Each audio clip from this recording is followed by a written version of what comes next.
Assalamualaikum warahmatullahi wabarakatuh.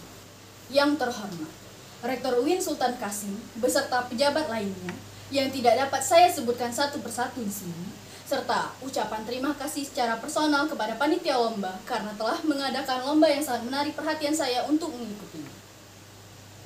Tanpa mengurangi rasa hormat, izinkan saya memperkenalkan diri terlebih dahulu. Perkenalkan, nama saya Rahma Medila dari Politeknik Negeri Sriwijaya, Palembang, sebagai peserta lomba.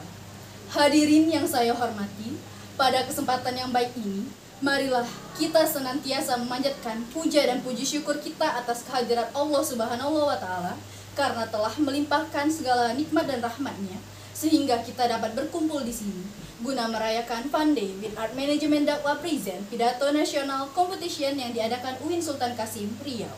Semoga kita yang berada di sini senantiasa dapat membawa diri ke arah yang lebih baik. Alasan saya mengambil tema ini dikarenakan untuk menegaskan kembali komitmen yang telah lama dibangun dalam Sumpah Pemuda yang akan direalisasikan di masa sekarang. Wahai engkau generasi muda, jika ditanya berapa jumlah pemuda-pemudi Indonesia, kami akan menjawab hanya satu.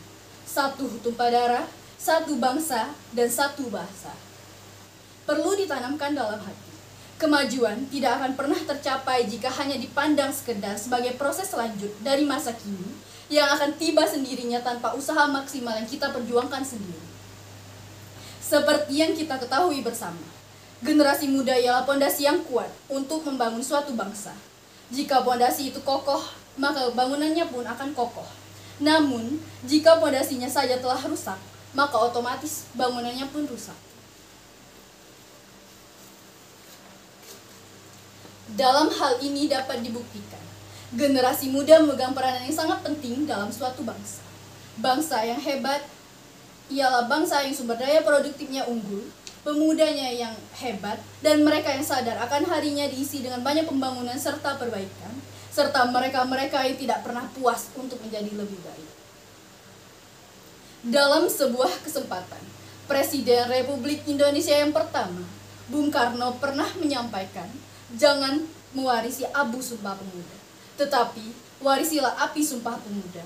Jika hanya mewarisi abu, saudara-saudara akan puas dengan Indonesia yang satu bahasa, satu bangsa, dan satu tanah air.